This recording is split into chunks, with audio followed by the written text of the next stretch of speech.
mundo esclareça suas dúvidas, que a gente converse, de fato, e é isso. No final, nós pediremos que os que estão presentes coloquem seus nomes no chat também, para que a gente possa mandar direitinho o certificado para quem solicitou. E é isso. Por ordem alfabética, eu queria convidar Luana para iniciar a nossa roda de conversa. Luana é graduada pela Universidade de Pernambuco, a UPE, especialista em psicologia clínica pela Unifavip. Luana, seja muito bem-vinda. É um prazer enorme você estar aqui com a gente, colega de profissão, que eu tenho muito prazer, muito orgulho. E fique à vontade. Qualquer coisa você vá falando aí, qualquer dificuldade que tiver. E seja bem-vinda. Boa noite a todos. Como a Débora já falou, meu nome é Luana Gomes, eu sou psicóloga da educação. Eu queria agradecer o convite, tá? Como a Débora já trouxe, realmente é um assunto bastante importante e que, infelizmente, é tão vivenciado, né, no nosso dia a dia, e é preciso, sim, ter várias rodas de conversa sobre isso, a gente debater bastante.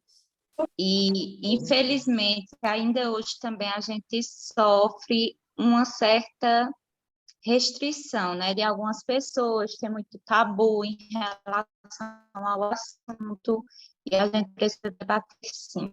Vamos começar a nossa noite. Ô, Débora, quem é que vai exibir aí os slides para mim?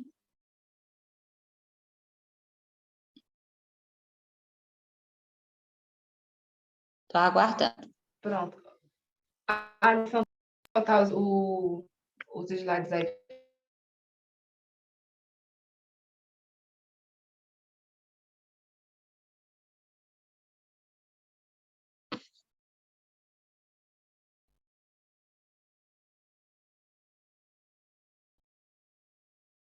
O meu está travando um pouquinho aqui também. Eu acho que a internet lá para ele está um pouquinho ruim.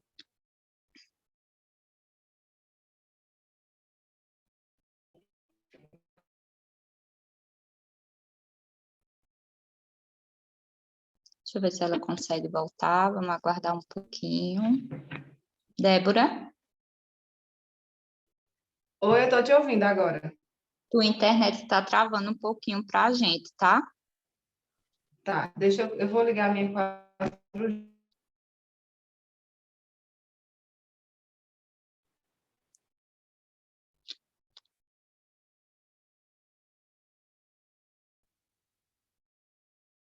Compartilhar a tela, esperar mais um pouquinho, gente. Se ela não conseguir, eu começo a fala mesmo sem o slide. Tá me ouvindo, Luana? Tô, mas está travando muito. Vai conseguir compartilhar o slide? Se não conseguir, eu começo a fala sem o slide mesmo. Pronto, pode começar a falar sem slide mesmo, porque eu acho que os meninos estão com um pouquinho de dificuldade lá. Viu? Pode começar. Então, assim, gente, para começar essa minha fala, eu trago o dia 18 de maio, tá? Que é o Dia Nacional de Combate. Teu áudio ficou ligado, Débora. Que é o dia marcado, tá? Como Dia Nacional de Combate ao Abuso, né, de crianças e adolescentes. E, na verdade, olha aí, esse primeiro mesmo.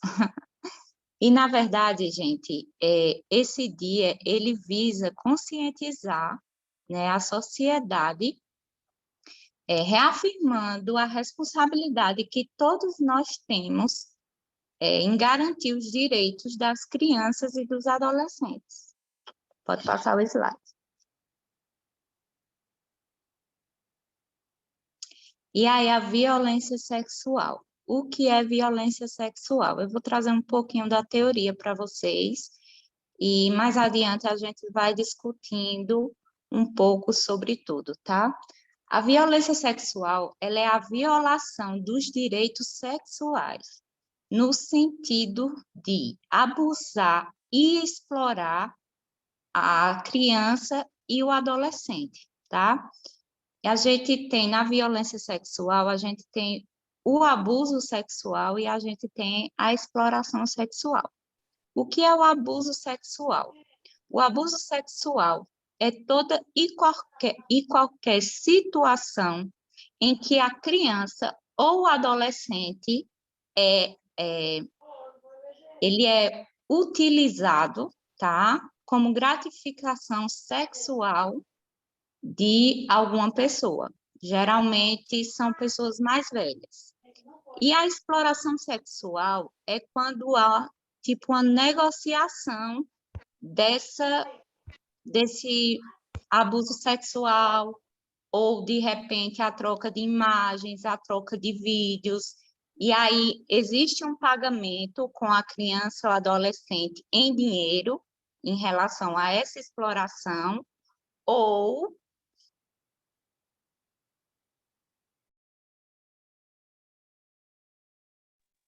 gente, peraí, rapidinho, que me deu uma travada aqui que eu estou usando o celular.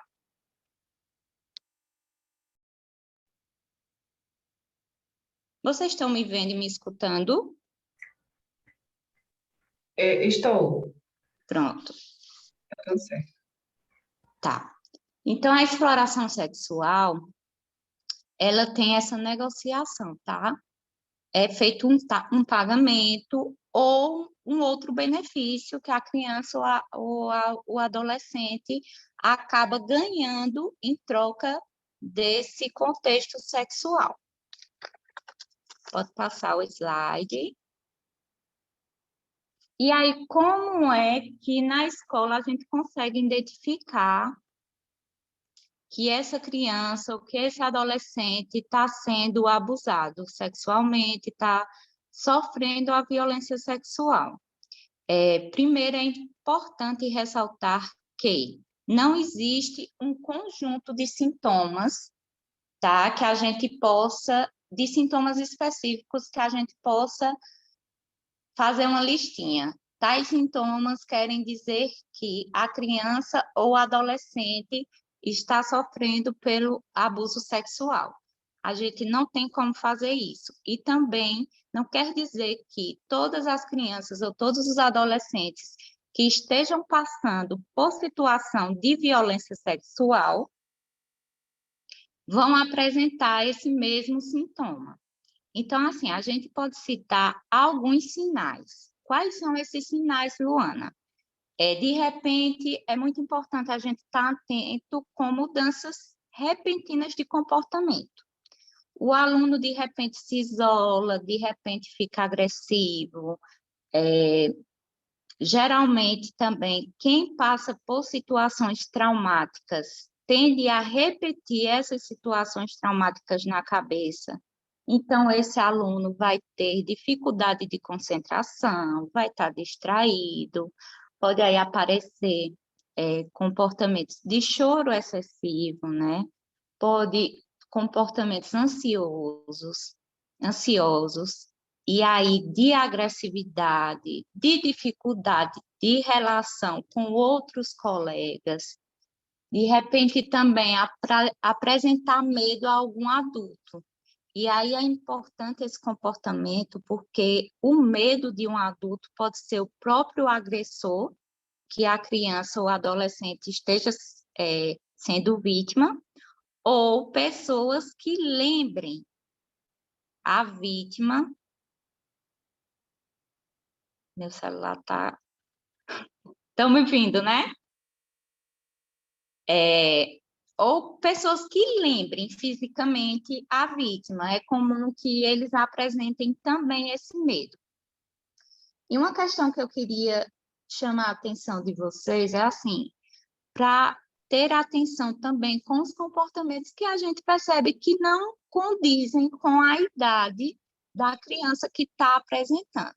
E aí a gente ter a sensibilidade de não recriminar, né? De brigar, não faz isso, é feio, por que você está fazendo isso? A gente ter a sensibilidade e entendimento de saber que aquele comportamento não é um comportamento comum para uma criança daquela idade. Nesse caso, eu estou falando especificamente das crianças.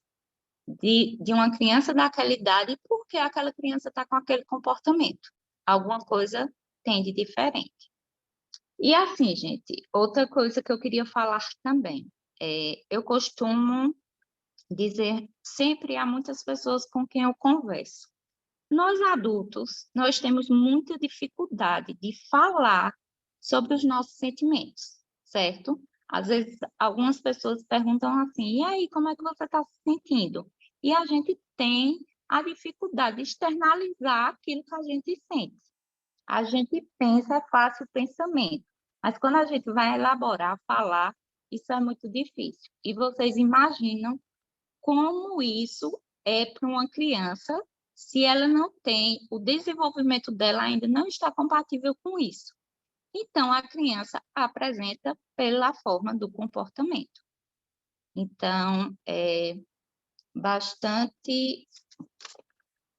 bom a gente ficar atentos aos comportamentos, né, das nossas crianças e dos nossos adolescentes.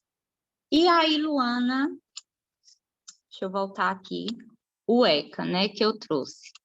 Porque no artigo 13 do ECA, gente, ele fala assim, que não precisa você ter a certeza para fazer a denúncia. Basta ter a suspeita de qualquer maus tratos que a criança ou que o adolescente venha sofrendo. E aí, onde é que a gente denuncia? No Conselho Tutelar, né? A gente aciona o Conselho Tutelar. Na verdade, existem duas situações no caso do abuso. Às vezes, a gente tem um relato de uma criança que está sofrendo o abuso, então o Conselho Tutelar entra, né, para ir lá tentar tirar essa criança de perto desse agressor, esse adolescente de perto desse agressor, e a gente também tem que ter toda uma rede de apoio que dê assistência a essa criança, esse adolescente, porque a gente sabe que o trauma é muito grande, são vários prejuízos psicológicos, cognitivos, enfim. E essa criança, essa vítima, esse adolescente precisa, sim, de uma série de apoios médicas.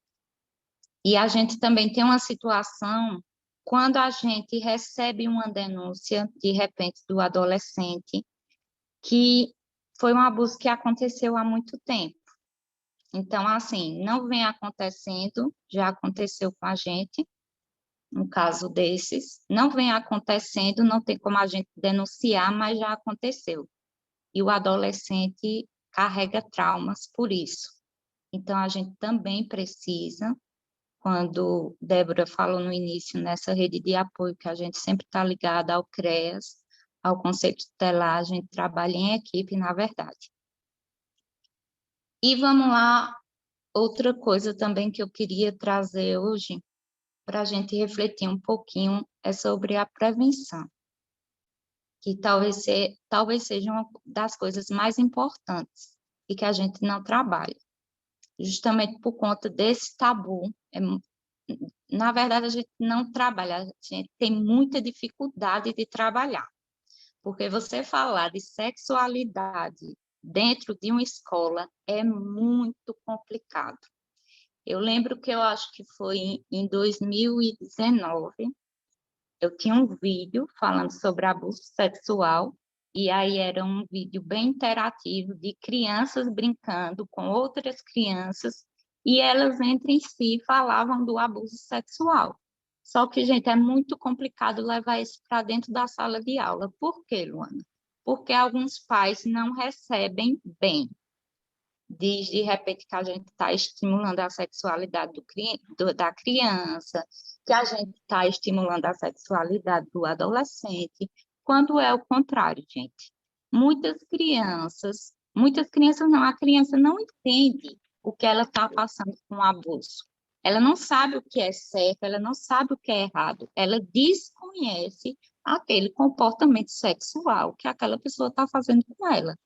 Então, é extremamente importante que a gente converse com nossas crianças sobre o toque bom, o toque ruim, que o corpinho delas precisam ser respeitados, que as pessoas não podem tocar no corpo delas. Tem algum áudio aberto, né? É extremamente importante que a gente converse sobre essa questão com as nossas crianças. Elas não têm como saber que é errado um adulto vir tocar nas partes íntimas delas, que a gente nunca falou isso a elas, né?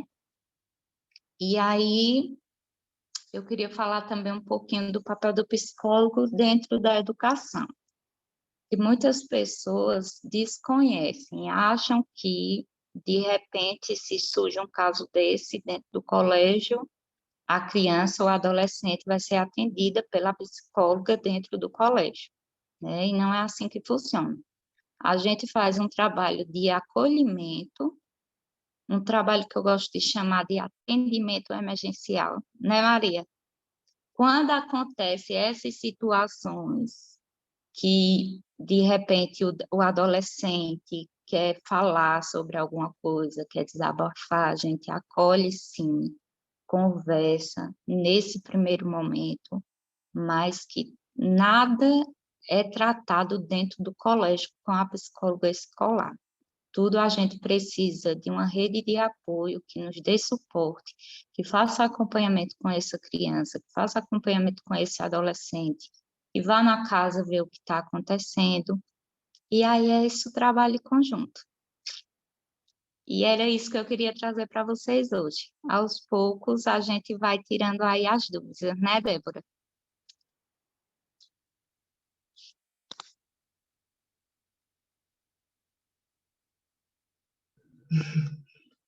Oi, tá me ouvindo? Agora sim. Pronto. As pessoas que quiserem mandar dúvidas, perguntas, falem no chat, que aí a gente vai passando para os convidados, tá bom? Luna, essa sua fala é muito importante sobre o papel do psicólogo na escola, porque a gente percebe que existe uma exigência muito grande de que o psicólogo precisa acompanhar, né? E a gente sabe que o psicólogo ele está mais realmente para fazer esse primeiro acompanhamento, acolhimento e fazer os encaminhamentos para a rede socioassistencial, né? Conselho tutelar, os serviços de saúde, enfim. Mas você falou algumas coisas que eu acho que dá para a Maria encaixar, inclusive sobre experiências que ela já teve na escola, sobre pessoas que já procuraram por ela. E aí, eu queria, Maria, que você falasse um pouquinho agora para a gente. Seja bem-vinda. Obrigada por ter aceitado o nosso convite. Você é muito querida. Oh, obrigada. Muito obrigada, minha linda. Boa noite a todos. Uma boa e abençoada noite, na verdade. Fico muito grata pelo convite.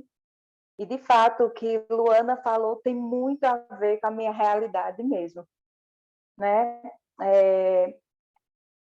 Falar desse tema é de fundamental importância, né?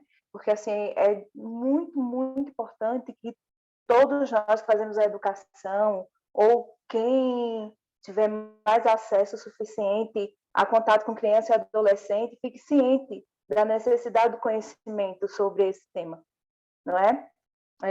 Durante 5 anos fui coordenadora das escolas rurais e lá eu também já sentia isso. Crianças, os pequenos, né? Muito inquietos, é como Luana citou, muitos agressivos.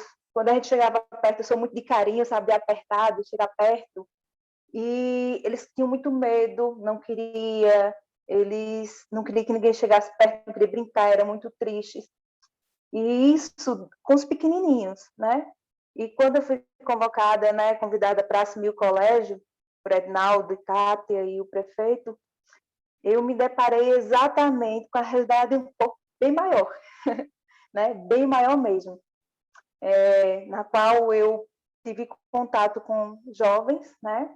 Não só mais crianças, mas jovens e adolescentes, e eles, assim, me procuravam, vinham a mim, as meninas principalmente, e isso em 2019, eu posso dizer assim, 2019 foi um ano que eu vivenciei bem todas as formas, né? Infelizmente, 2020, esse ano nós não podemos vivenciarmos como gostaria, né? Mas em 2019 aconteceu vários casos, né? Delas me procurarem, e talvez por eu ser mulher e ter esse jeito aberto de conversar, né? Esse jeito carinhoso que, graças a Deus, eu tenho, estou feliz por isso, né?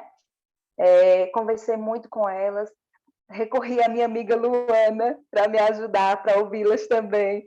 Mesmo ela dizendo, Maria, eu não posso atender. E eu dizia, tá bom. Mas aí recorri também ao CREAS, né, e o Conselho Tutelar, e quero muito, muito agradecer desde já assim, o apoio, a participação de vocês, que foram de fundamental importância, no qual a gente, juntos, conseguimos fazer justiça, isso é primordial, né? Eu tenho muito que agradecer em relação a isso. Mas é interessante essa questão e preocupante também, né? Por isso que é tão necessária essa conversa, esse debate, esse diálogo entre a educação e entre nós todos. Em relação à questão dos adolescentes,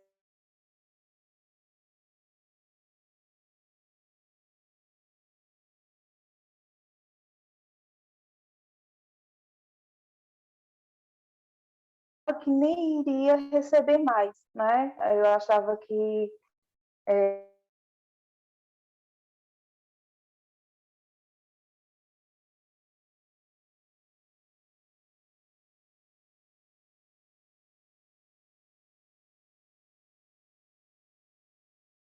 minha gente, eu ainda estou recebendo mensagem e ligações em relação a isso, que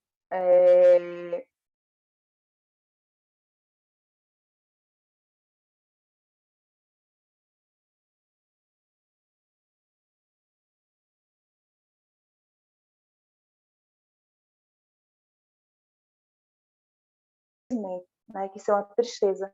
Isso me deixa totalmente arrepiada e arrepunada e triste por esse momento, por a gente não poder ajudar mais, por a gente estar distante, né, assim. E desde já quero agradecer, sabe, parabenizar o CREAS, o Conselho Tutelar, né, o pessoal todos que junto faz um trabalho muito bem feito, né? Eles participam, eles buscam, isso é muito importante, dão todo o apoio também, né?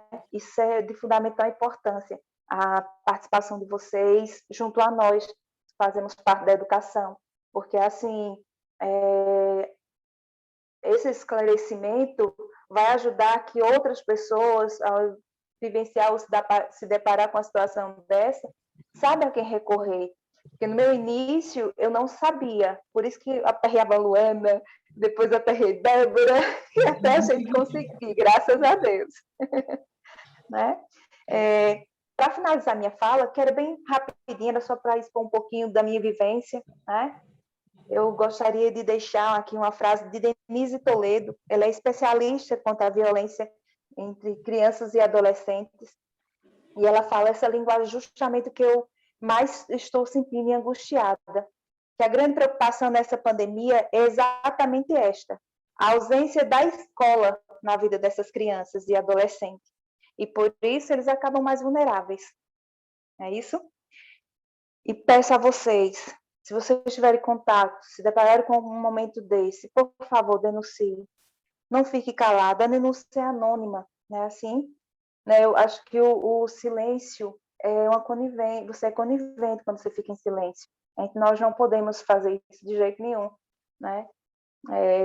Infelizmente, existe, né? Existem muitos casos de mães que é conivente, né? E nós, enquanto mães, enquanto pessoas, não podemos deixar que isso aconteça, né? Quero agradecer, um beijo a todos. Muito obrigada. Obrigada a você, foi ótimo, assim.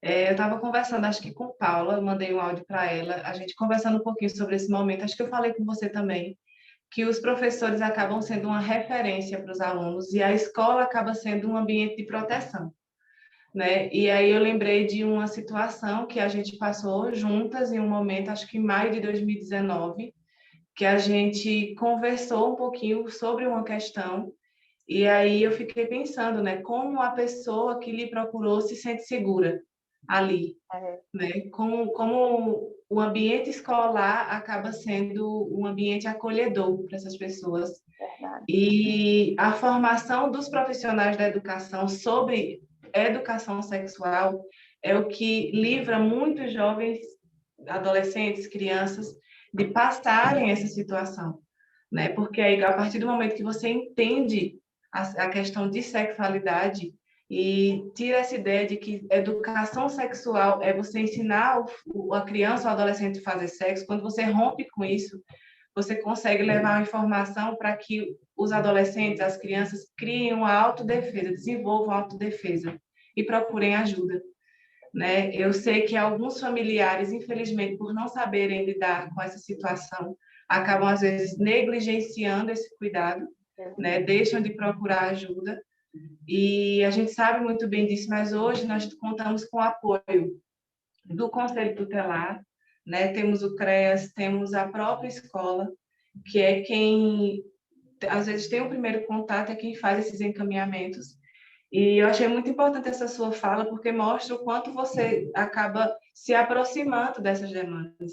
São demandas pesadas, mas que é preciso uma aproximação, porque enquanto você escuta e nada faz, aquela pessoa volta para casa e vai sofrer aquele ciclo de violência. Então, a sua fala foi muito pertinente, assim, fala de quem realmente vivencia isso na prática. Eu sei que, e assim, essa pandemia trouxe realmente uma questão de total, sabe, insegurança para as crianças e os adolescentes, porque elas estão convivendo mais com os agressores, né? Pais, irmãos, tios, vizinhos, avós, enfim. E infelizmente é uma realidade muito presente. Daqui a pouco eu vou falar um pouquinho sobre os dados que a gente tem, né, do município e do estado e do Brasil como um todo, né? E aí a gente vai compreender melhor como é tão presente para nós e que a gente precisa cumprir o que diz o ECA, que eu até anotei aqui, pedi para a Alexa anotar aqui, o artigo 227 do ECA, que diz que é dever da família, da sociedade e do Estado assegurar a criança e o adolescente com absoluta prioridade o direito à vida, à saúde, à alimentação, à educação, ao lazer, profissionalização, à cultura, à dignidade, ao respeito, à liberdade e à convivência familiar e comunitária, além de colocá-los salvo de toda forma de negligência, discriminação, exploração, violência, crueldade e opressão. Quer dizer, o fato da gente estar aqui hoje, a gente, de uma certa forma, está querendo cumprir o que diz o ECA, né, para proteger as nossas crianças e os nossos adolescentes. Como é que a gente faz isso? Através da informação, né, através da formação, né? Porque eu sou psicóloga, cabe a mim, mas as pessoas que não são psicólogos, que não são assistentes sociais, enfim, cabe a todos nós cuidarmos das nossas crianças que não têm voz ativa suficiente para se defender.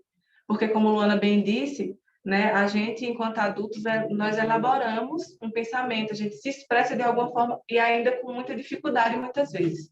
Mas uma criança, ela não vai saber se expressar, então ela vai precisar do brincar, ela vai precisar do não comer, por exemplo, da fuga, para, de uma certa forma, se expressar. Então, é muito pertinente essa sua fala, e eu também acho que Paula tem muito a nos dizer, já que ela lida diretamente com adolescentes. E aí, eu queria falar só da sua biografia que você mandou, e eu esqueci de falar. Maria Rodrigues é pós-graduada em Psicopedagogia, Gestão e Coordenação, 16 anos que trabalha na educação, sendo 9 anos no Fundamental 1, 5 anos na coordenação e 2 anos e 5 meses na gestão do Colégio Municipal do Vital, com muito orgulho. E é isso, Maria, muito obrigada pela sua participação. Eu acredito que vão vir perguntas, eu espero que as pessoas conversem bastante. E agora, eu vou pedir que Paula chegue para cá. Paula é doutora e mestra em Educação pela UFAL, possui licenciatura em Geografia e Pedagogia pela UPE, desenvolve pesquisa e ênfase em currículo, gestão educacional e trabalho docente, é membro do grupo de pesquisa currículo, atividade docente e subjetividades e atualmente trabalha como coordenadora do EREM Narciso Corrêa. Paula, eu já encontrei algumas vezes, acho que 2 vezes, em plantões psicológicos que a gente desenvolveu lá no Narciso Corrêa, demandas muito pesadas, assim, que havia uma preocupação muito grande de todos os membros, professores, coordenação, Jefferson está aí também, a gente tem muito diálogo, inclusive. Nós tínhamos um projeto para tentar executar em 2020 e fazer mais plantões, já que lá não tem psicólogo de fato, a gente tem o prazer e a sorte de ter Luana aqui também nos ajudando, mas o Narciso não tem. Então, aí eu falei com a Deilma, que é psicóloga do CAPS, e a gente ia fazer um projeto para cada, pelo menos 2 meses, fazer um plantão psicológico na escola, para fazer alguns encaminhamentos. Infelizmente, com a pandemia não deu, mas Paula, Jefferson, são parceiros nossos de desabafar as angústias de fato, e a gente tem o prazer de ter Paula aqui agora para falar um pouquinho para a gente. Paula, seja bem-vinda, fique à vontade. Muito obrigada. Eu e a Elisa, participação especial. Muito bem. Linda. Mulher, ela chegou, né? Trabalho home office é assim mesmo. Isso, muito bem. Vou colocar ela aqui, né, Elisa? Diga tchau, pessoal. Tchau. Tchau, pessoal. Então, boa noite, primeiramente, a todos e a todas. Eu quero desde já, né, agradecer, em nome de Débora, a todo mundo que organizou o evento, o CREAS, o Conselho Tutelar, dizer que eu fiquei muito feliz pelo convite e ficarei muito feliz, né, se os professores, os participantes, que foi um evento aberto, né, divulguei, tá, para os estudantes, mas desde já quero convidar todo mundo para participar de um momento mesmo com os estudantes lá da Arina Assis Correia, para que a gente, de fato, possa expandir mais esses diálogos, né? Possa dar voz, possa, através da informação, libertar muita gente, tá? Então, quando Débora me chamou, eu fiquei pensando, né? Nossa, eu tenho tanta coisa para falar, e aí eu resolvi falar em três experiências de vida mesmo, tá? Então, eu sou professora há muitos anos, há mais de 20 anos. E isso me fez me deparar várias vezes, né?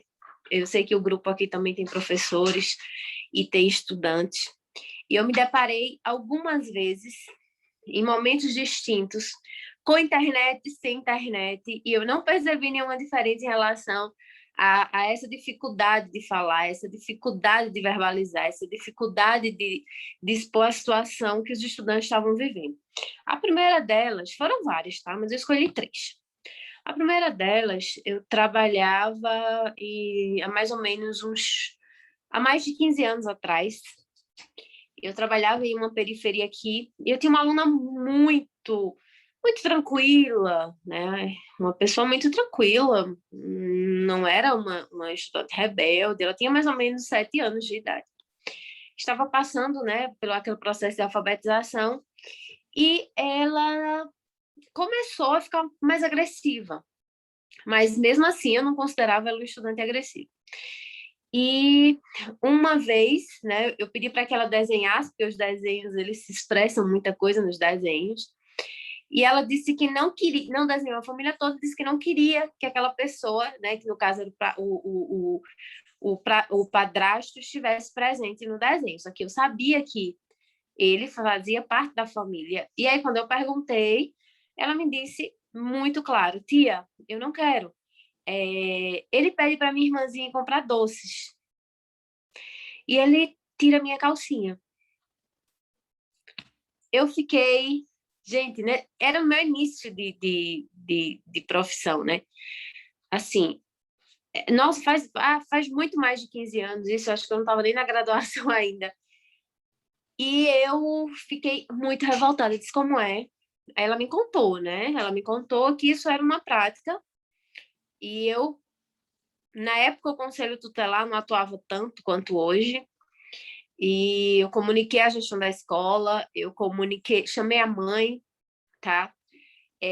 Enfim, a mãe, ela não fez nada, né? Então, o Conselho Tutelar atuou bem pouco também nesse período, e eu acabei, né, saindo dessa escola, E recentemente eu soube que essa menina, vi uma foto dela no Facebook dizendo que ela era desaparecida.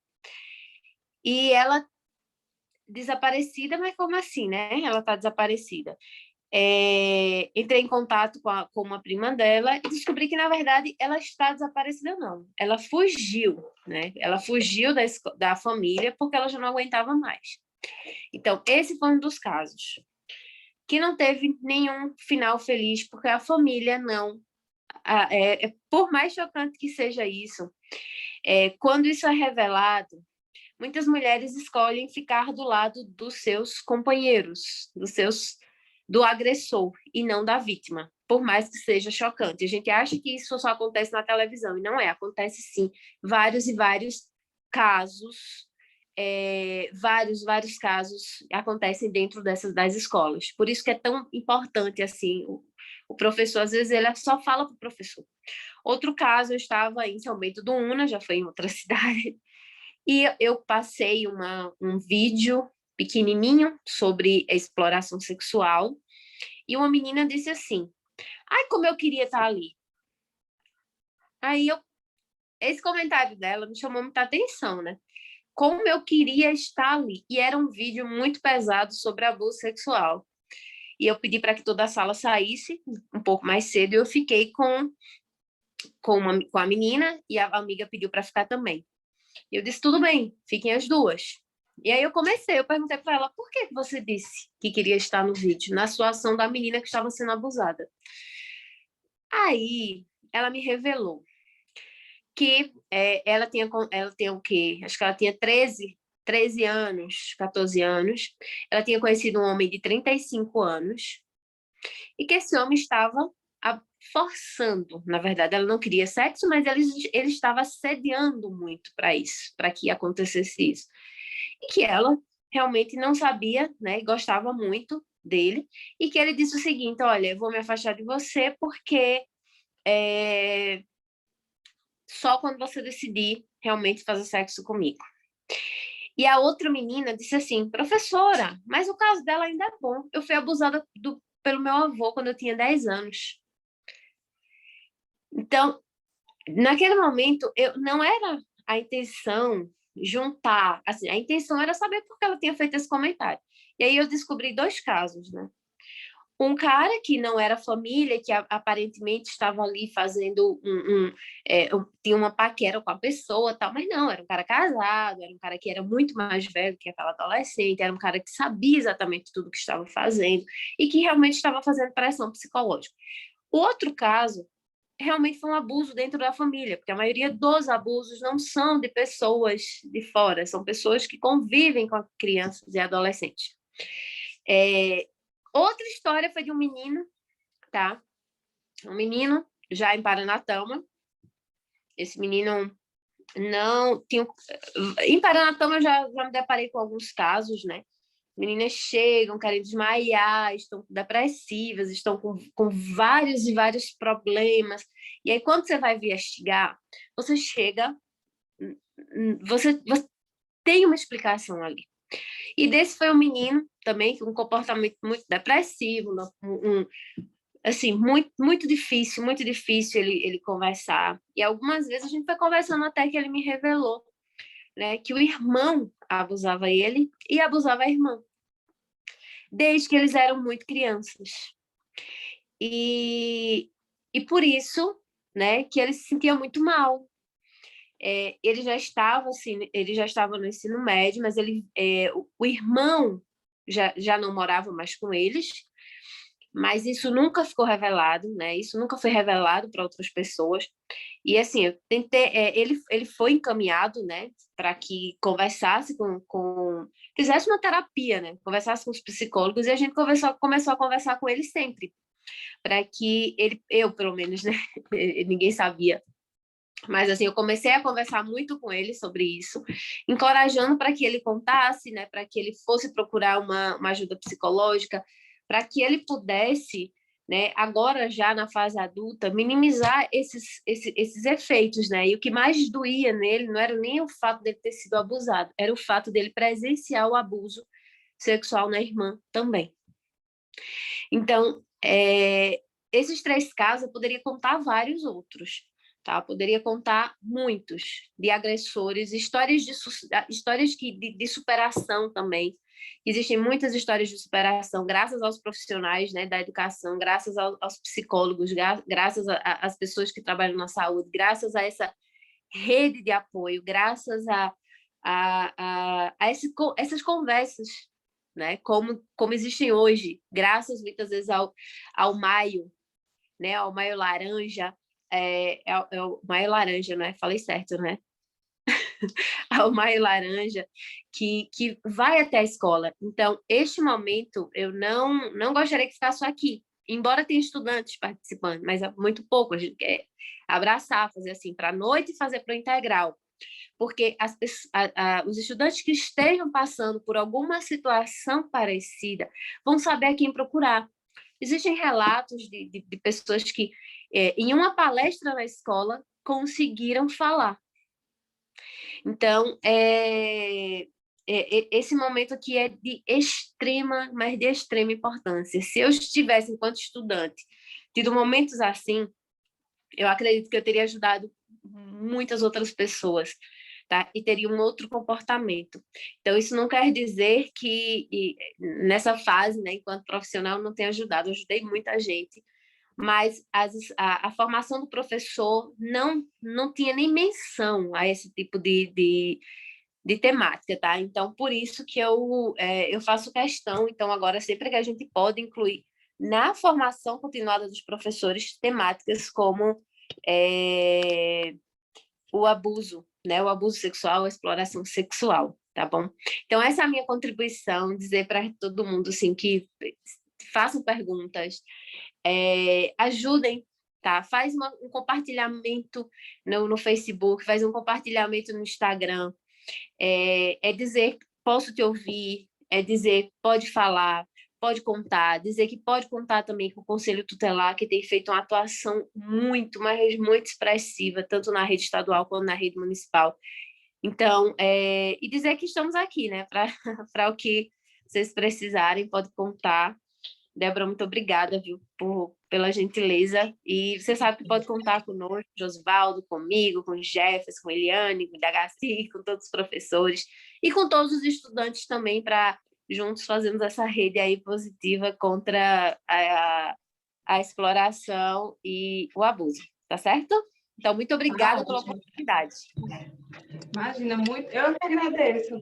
E eu vi Josival também falando alguma coisa. Eu sei que tem muita gente do Narciso. Sejam bem-vindos, pessoal. Desculpe se eu não citei nomes, é porque eu esqueci. É a primeira vez que eu estou passando esse negócio, né? Acaba meio. Mas o Narciso tem uma parceria muito grande com a gente. Inclusive, quando eu comecei realmente a atender, foi o meu primeiro plantão psicológico aqui em Paranatama, né? Sendo lá no Narciso. E houve um acolhimento e uma confiança muito grande, né? Apesar de meio que uma imaturidade profissional, mas vocês souberam acolher demais. E eu só tenho a agradecer, porque vocês são muito parceiros mesmo, se preocupam. Então, eu vejo que vai além do ensino-aprendizagem, sabe? Só dessa parte mais de aprendizagem. Vai para a parte emocional também, vai para o acolhimento, vai para a parte humana mesmo. E, assim, a gente só agradece. Por nada. Inclusive, nós estamos com 2 eletivas que são muito importantes, para quem não conhece, né? Eletiva faz parte agora dessa nova reforma do ensino médio, que são disciplinas que os estudantes fazem a opção, e a escola também faz a opção em ofertar.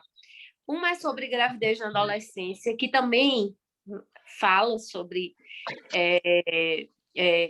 esse tabu, né, que é falar sobre sexualidade na escola. Eu acho que a gente não pode, de forma alguma, não falar, tem que falar mesmo. A escola está fazendo o papel formal de educar, é muito diferente de conhecimentos que exigem nas redes sociais, em vídeos, enfim.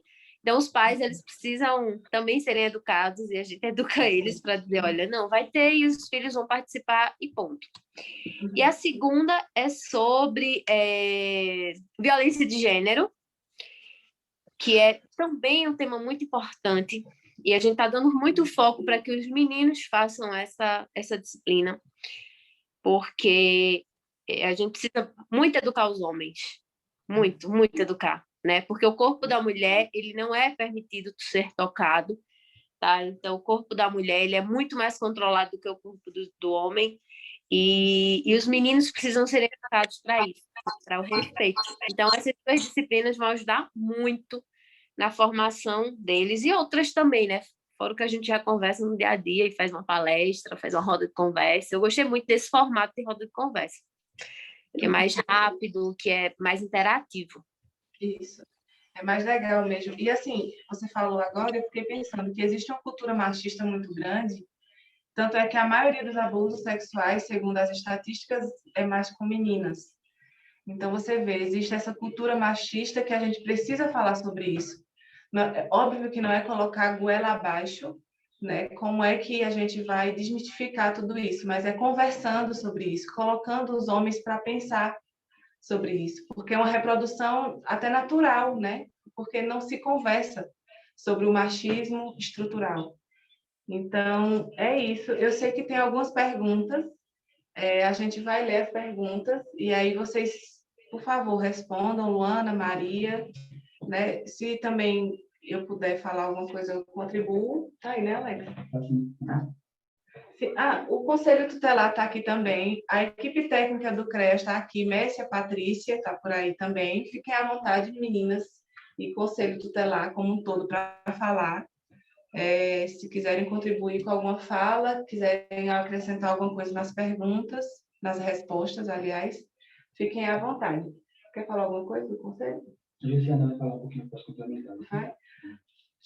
Eu vou tirar o meu microfone e vou pedir para a Jussiana, conselheira tutelar, falar alguma coisa aqui que ela está querendo falar.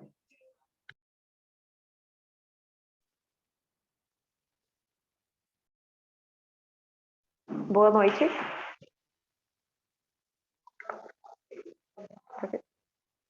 Certo, pessoal, boa noite. Meu nome é Jussiana, eu sou conselheira tutelar aqui na cidade de Paranatama, e eu vou falar sobre como o Conselho Tutelar atua nessa situação de abuso e exploração sexual. O Conselho Tutelar sempre recebe essa demanda por telefone. A gente vai até a residência da família, onde aconteceu, né, com a criança ou adolescente o suposto, a delegacia civil, para que seja feito o BO. Lá na delegacia civil é feito o BO pelo responsável da criança ou adolescente que tiver sofrido o abuso, e a Polícia Civil encaminha ao IC de Garanhuns, que é um centro onde faz exames sexológicos, se for um caso de abuso sexual.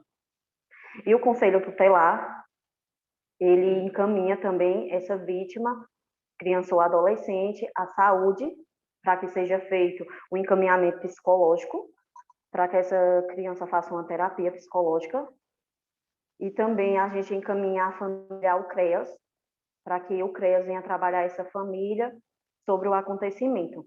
E também a gente elabora um relatório, a gente elabora um relatório e encaminha ao Ministério Público. Essa é uma das atuações que o Conselho Tutelar faz nesse tipo de situação que seja abuso ou exploração sexual.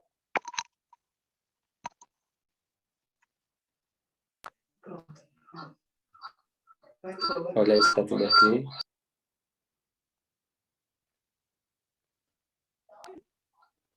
Oi. Abaixa o volume, por favor. Pessoal, está todo mundo ouvindo? O meu nome é Alex, eu sou do Conselho Tutelar aqui também de Paranatama, e complementando um pouco a fala de Jussiana, o Conselho Tutelar ele recebe, né, diversas demandas. Eu acredito que é um dos pontos principais de denúncias, de receber a denúncia. Muitas pessoas ainda não conhecem quais são os meios de comunicação para fazer a denúncia e como fazer, e a gente tem trabalhado isso também aqui no nosso município em relação a conscientizar a população, as pessoas que sabem de algum caso, a quem elas devem recorrer em relação à questão de abuso e exploração sexual. O Conselho Tutelar recebe de diversas formas. por ligação. Às vezes, na rua, a gente escuta falar, né? Vocês estão sabendo de tal coisa? Então, assim, às vezes o pessoal comenta muito sobre isso, muita gente não tem coragem de denunciar. Então, vamos lá. Complementando o que a Jussiana falou, o Conselho Tutelar ele recebe a demanda do abuso da exploração que acontece. A população hoje, a gente quer assim, parabenizar a população de Paranatama, que por mais que seja pouco ainda, mas a gente percebe que muita gente está se preocupando e tem feito denúncias em relação a essas situações que está acontecendo no nosso município, e a gente precisa dessa colaboração. Para início, o ECA, né, ele fala em seu artigo 227, que é dever de todos, né, é direito é dever da sociedade, do Estado, do Estado. Deixa eu ler aqui, isso aqui dentro.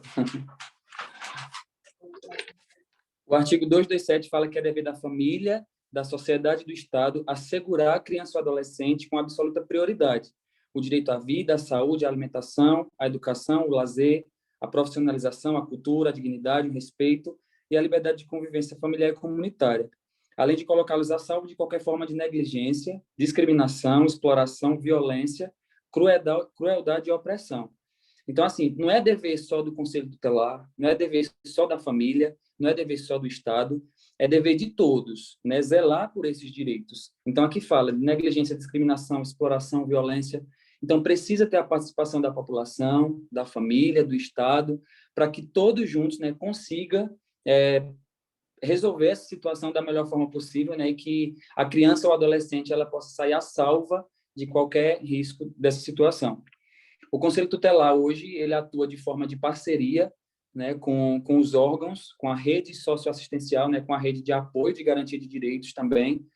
Então, assim, o Conselho ele participa diretamente com a saúde, com a educação, com a assistência social através do CREAS, né, diretamente, porque quando o direito da criança ou do adolescente é violado, né, a gente encaminha para o CREAS, o CREAS trabalha essa situação da violência que aconteceu na família, e quando a gente vai perceber essa situação, a gente vê que essa criança estuda no Dom Vital, estuda no Narciso, né, ela é atendida no PSF, então, assim, quando a gente vai ligar os pontos, né, a gente percebe que essa criança ela passou por diversas redes ali e às vezes não encontrou apoio porque não teve coragem de denunciar, às vezes a pessoa desacreditou, como a gente escuta, né? Recentemente, inclusive, nós recebemos uma denúncia em relação a abuso sexual e a adolescente ela disse: eu cansei de querer contar para minha mãe e ela não acreditou.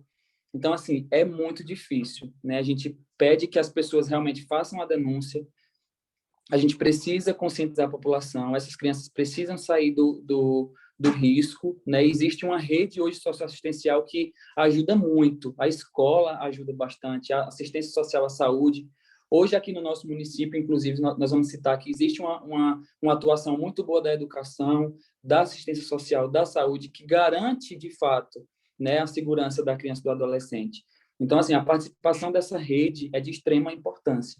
O Conselho Tutelar ele não tem autoridade de determinar nada, né? Ele não tem autoridade de retirar uma criança ou adolescente que sofreu, a não ser que seja comprovado isso. O Conselho Tutelar ele pode fazer os encaminhamentos, né? E através da investigação que é feita pelo IC e pela polícia, né? A gente pode sim tirar a criança quando comprovado o fato, a criança ou o adolescente. Enquanto isso, né, a gente tem que trabalhar essa questão psicológica, trabalhar a família junto com as equipes. Infelizmente, minha gente, é um pouco complicado. A gente vai falar sobre a segurança e a saúde na próxima terça-feira.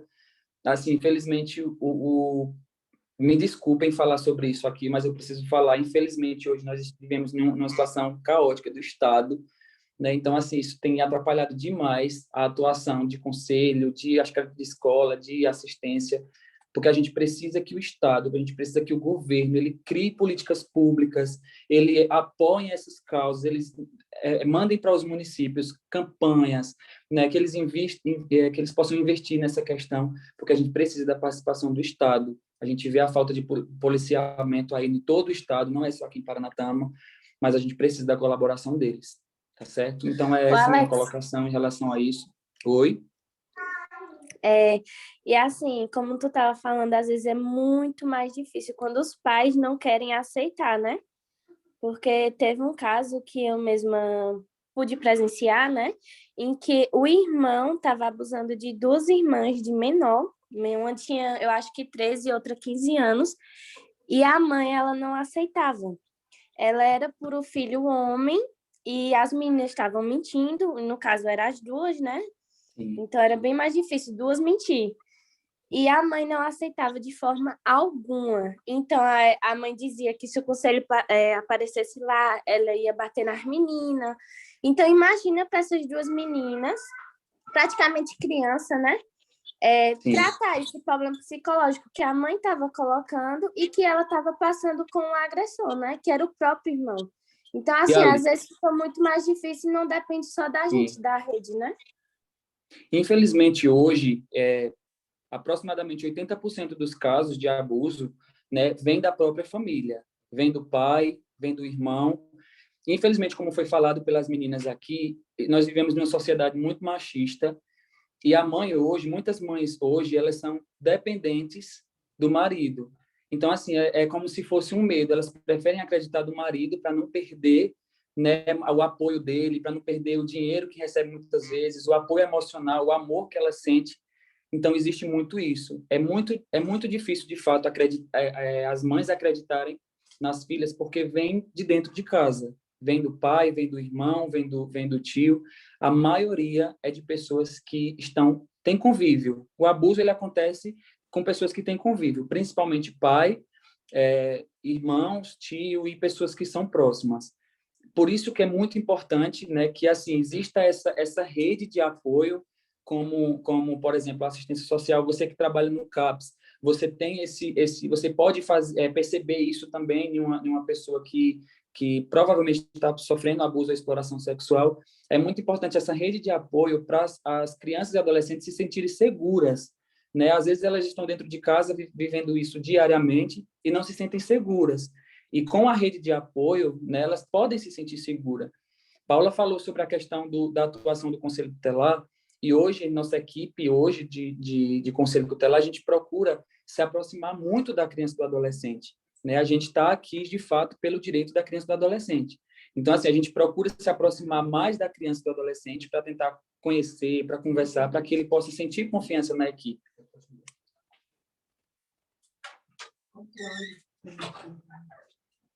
E ali? Eu acho que a Alisson vai liberar ali. É porque a gente vai responder as perguntas primeiro. Pronto. Tá essa minha voz? Tá. Vamos passar para algumas perguntas que foram feitas aqui. Deu para tirar a sua dúvida? Sim. Pronto. A Débora vai responder outras perguntas. Tem algumas perguntas, tem muita gente fazendo pergunta, mas vai dar certo, tá certo? Então, assim, aos pouquinhos a gente vai respondendo aqui as perguntas do pessoal. E quem tiver, pode ir mandando no chat, pode levantar a mãozinha também, que a equipe está aqui pronta para responder, tá certo?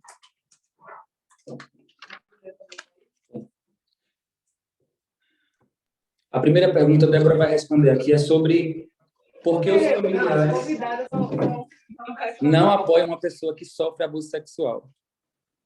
Foi aqui, foi. Isso. Pergunta. Tá, vocês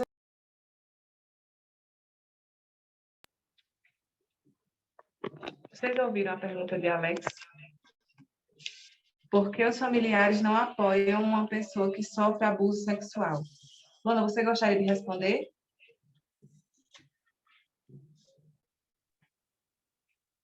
Posso sim.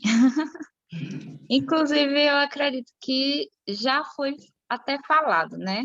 Aí, que a gente tem realmente famílias que não cumprem o seu papel como deveriam, né?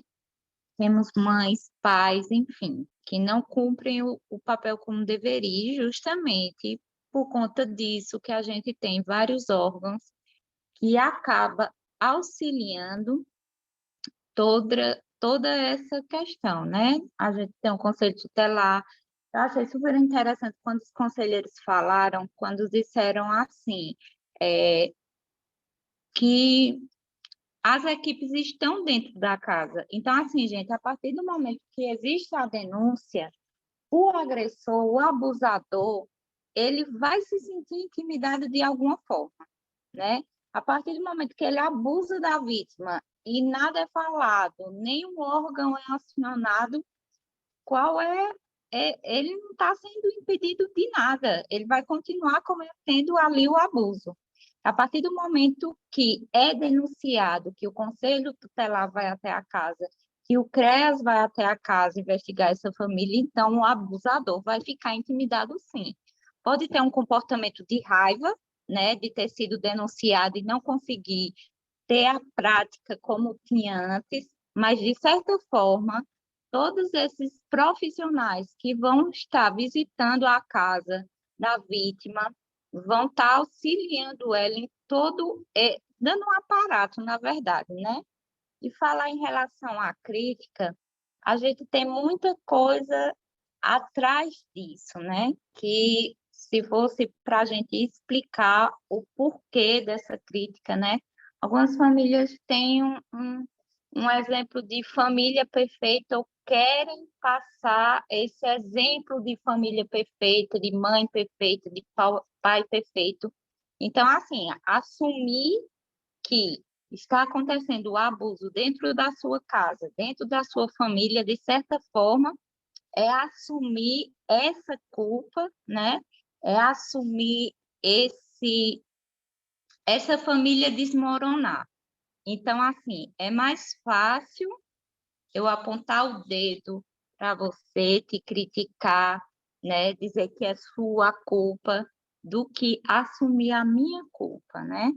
E aí, isso muitas vezes é um comportamento de um pai, de uma mãe, de um familiar, que acaba criticando a vítima em uma forma de proteger essa família. Não sei se vocês estão entendendo bem a explicação. Mais um exemplo. De repente, o pai que abusa para a sociedade é um homem íntegro, é um homem honesto, é um homem trabalhador.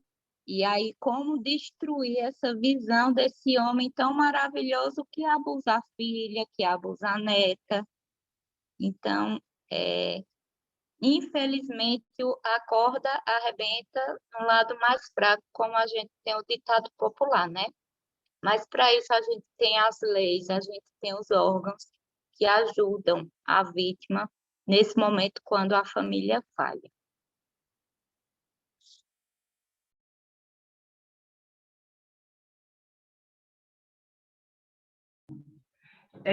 Teve outra pergunta aqui, que foi assim, como a vítima lida com as críticas? Eu acredito que seja, talvez, críticas sociais, por exemplo, na escola, que os amiguinhos descobrem que a pessoa sofreu abuso sexual. Eu acredito que, a partir do momento que se fala sobre isso, as pessoas conseguem desenvolver empatia, né? E compreender que isso é um crime, né? E é a partir de como se conversa sobre isso, né? O que a gente está fazendo aqui, que a gente pode fazer nas eletivas, que Paula falou, né? Uhum. A gente pode falar sobre isso e dizer o quanto isso traz danos à saúde mental de uma pessoa e que, ao invés de ser criticada, ela precisa ser acolhida, né? Especialmente quando as pessoas dizem, mas ela foi abusada também, a roupa que ela usa, né, do jeito que ela se comporta, então é como se o comportamento da pessoa, o modo como ela se expressa, justificasse o crime. Então, a partir do momento que a gente fala sobre isso, né, e conversa com a vítima sobre isso, né, sobre todas essas questões, eu acho que não, óbvio que não cessa o sofrimento pelas críticas, mas ameniza. E o que a gente precisa fazer é conversar sobre isso, é levar essas informações, esses diálogos abertos mesmo, de uma forma muito simples, para os alunos, para os professores, para que saibam lidar com todas essas questões e, ao invés de criticar, acolher, né? Que às vezes a gente nem imagina, mas tem pessoas do nosso lado que sofrem abuso sexual e a gente não sabe. Essa pessoa não se sente aberta o suficiente para desabafar, para procurar ajuda. Então, eu acho que a vítima, para lidar com as críticas, é muito difícil, mas a partir do momento que a gente fala sobre essas questões de abuso sexual, de crime de fato, e que a gente coloca a vítima dizendo que ela de fato é vítima e não culpada pelo crime, acho que a gente consegue amenizar né? Muitas questões de sofrimento, enfim. Teve outra dúvida aqui, outra pergunta que foi feita, Luana, que é assim: como fazem para acalmar as vítimas e testemunhas quando se tem que fazer uma denúncia e registrar queixas diante de uma sociedade que não entende esse trabalho? Aí eu queria que você respondesse. Cortou, eu não ouvi direito a pergunta. Como fazem para acalmar as vítimas e as testemunhas quando se tem que fazer uma denúncia e registrar queixas diante de uma sociedade que não entende esse trabalho? Como se faz para acalmar as vítimas? Acho que como se faz para acalmar e orientar as vítimas, no caso, né? Acho que cortou para... Luana?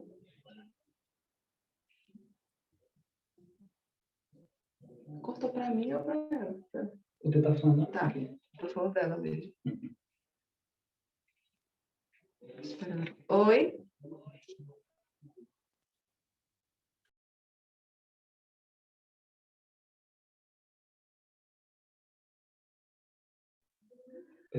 Maria?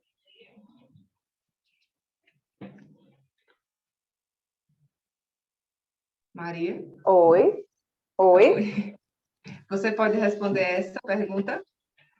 Porque eu sei que você já vivenciou essa questão de precisar lidar de uma forma imediata, né, para acalmar uma pessoa, uma vítima.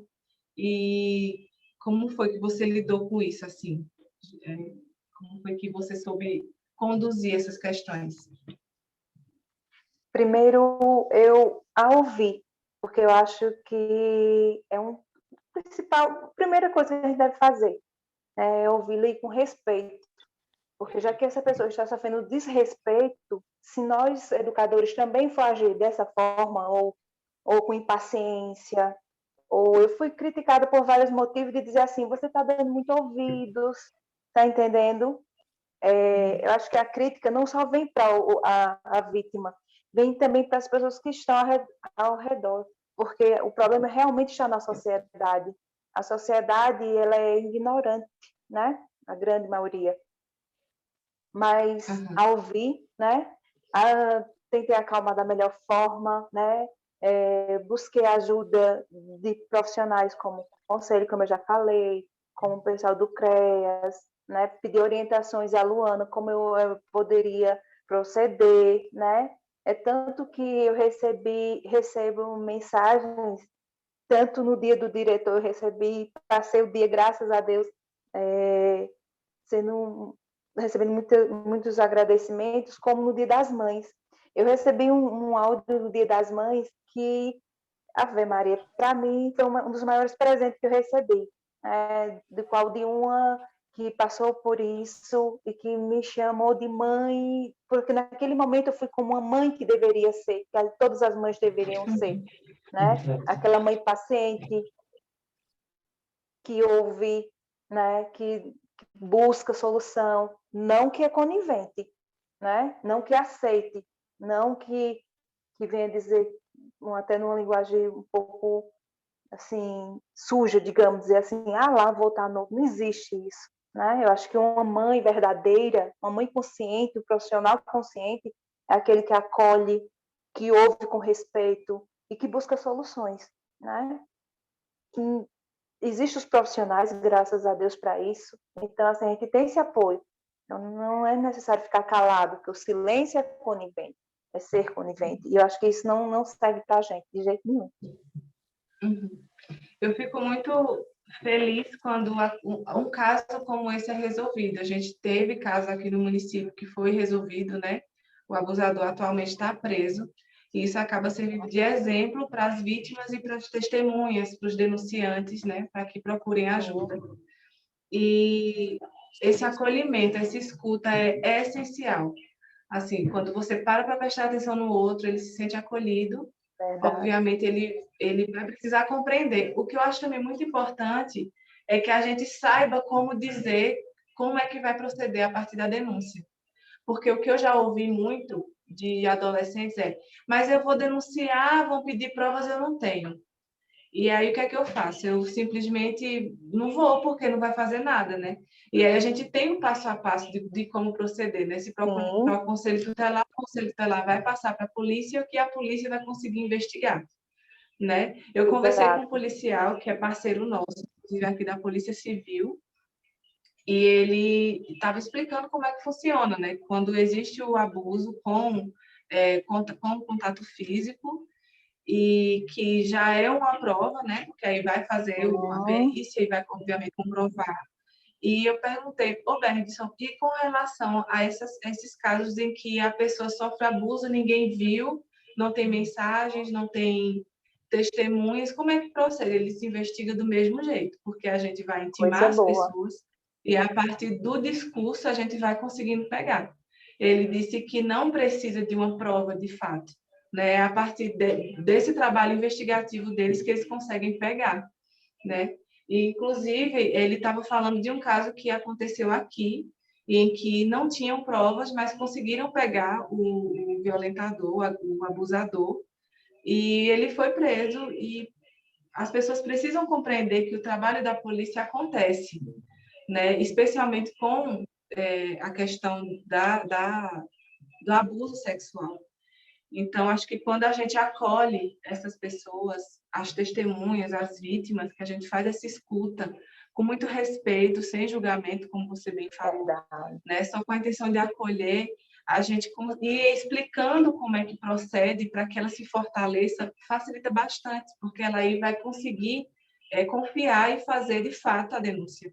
Né? Contar com o apoio das equipes é fundamental. Assim. A gente tem trabalhado para conversar sobre isso, não somente em maio, mas em outros momentos, porque a gente sabe que o abuso sexual não acontece somente no mês de maio. A gente tem o mês de maio, né, o 18 de maio, que foi em memória a Araceli, que foi uma criança que foi violentada e morta em 1973, e até hoje o crime não tem culpados, tem suspeitos e ninguém fez nada, então assim, era tudo muito impune. Hoje não, a gente tem realmente condições de levar uma denúncia à frente e conseguir resolver.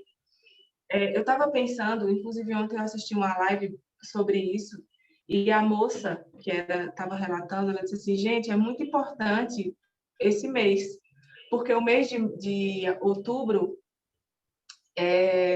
ele é só para as mulheres, que é o Outubro Rosa, né? O Novembro Azul é só para homens. E o mês de maio é para todo mundo, porque todo mundo ou já foi criança. Sofre. Né? Entendeu? E assim, a gente tem contato com crianças. Então, a gente, quando fala sobre essas questões de abuso e exploração sexual, a gente está falando de nós, que já fomos crianças, de amigos, dos nossos pais, então, de um todo. Então, esse mês é o mês de todos, né? E eu queria eu tenho dados aqui, cadê a minha folhinha dos dados? Essa daí, que eu estava pesquisando hoje. Eu vou pesquisar os dados no Brasil, né? No Brasil, 500 mil crianças são vítimas de abuso e exploração sexual no Brasil, por ano. É muita coisa. E em Pernambuco é o terceiro estado do Nordeste com mais denúncias de violência sexual contra menores, no caso, contra crianças e adolescentes. No ano passado, diz que denúncia recebeu cerca de 4 a 5 mil denúncias dos 9 estados. É muita coisa. E aqui em Paranatama, o ano passado, nós tivemos 6 denúncias de abuso sexual. 6.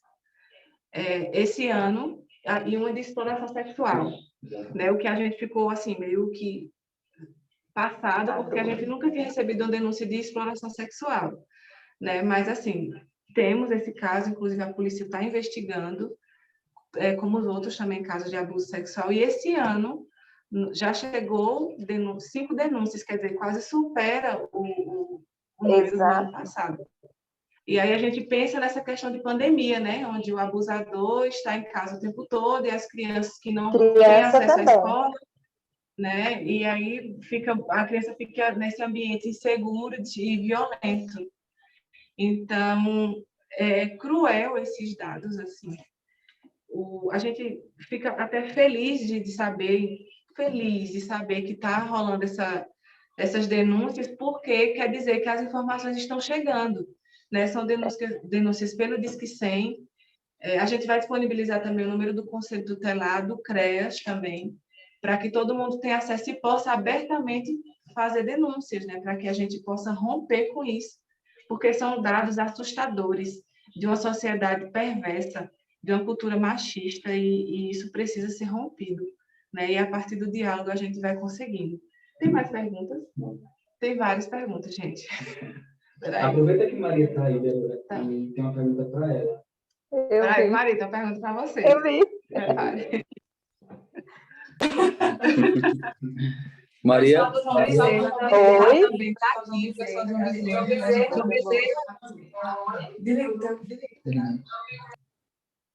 João Bezerra e da creche também, eu vi que já está por aí. Sejam bem-vindas, meninas. O pessoal do sítio também, eu espero que estejam aqui, sejam bem-vindas. Estamos muito felizes por esse momento. E fiquem à vontade para perguntar, se quiserem falar alguma coisa, de algo que vocês percebem ou perceberam. Fiquem à vontade, que aqui a gente está só batendo um papo mesmo, que é para ficar aberto para que todo mundo possa se sentir à vontade para perguntar e conversar. Sim, Alex. Maria, a pergunta é sobre o que você diz da vítima que você ajudou em dezembro de 2019, para você falar sobre isso. É específica. Bom, sim. Bom, eu a tenho como uma filha, né? E eu me sinto honrada, muito honrada, por eu poder ter ajudado, e a admiro muito. E peço não só a ela, mas a todas que sofrem, ou que estão me ouvindo, ou que vai repassar, que não se sinta humilhada por isso, não, né? De jeito nenhum. Se sinta feliz por ter denunciado, por ter rompido, né? Por ter criado coragem, ter ido em busca do seu livramento, mesmo que um livramento, né? E ela mora em meu coração, né? Eu fico muito, muito feliz por isso. Eu me sinto honrada, volto a repetir mesmo, de tê-la ajudado, né? De tê-la ajudado, de ter podido livrar esse sofrimento terrível que ela estava passando.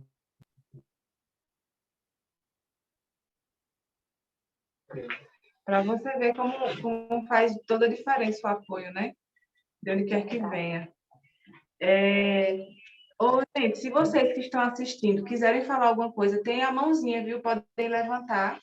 E no final desse momento, a gente vai mandar um link para vocês mandarem um e-mail para a gente mandar também o certificado.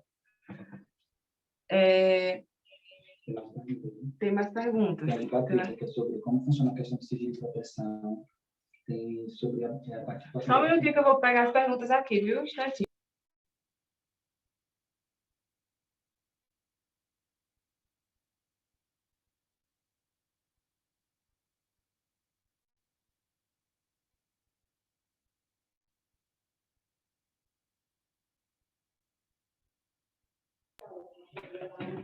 Tem outra pergunta assim, dizendo assim: já vi alunos que conversaram sobre o abuso, mas foi muito difícil convencê-los a fazer denúncia devido à dependência financeira. Como vocês trabalham essa situação? No caso, para vocês. Quer responder, Paula, essa?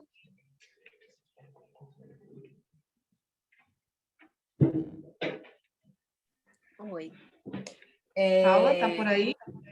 Então, assim, a pergunta de respeito que o aluno não...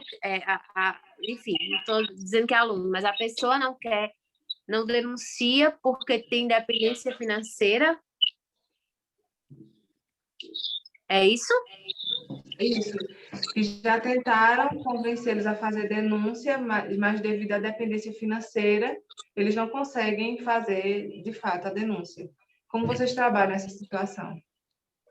Vejam só, a escola, geralmente, quando se depara com situações dessas, a escola por si não resolve nada, tá? O que a gente faz é encaminhar realmente para o Conselho Tutelar.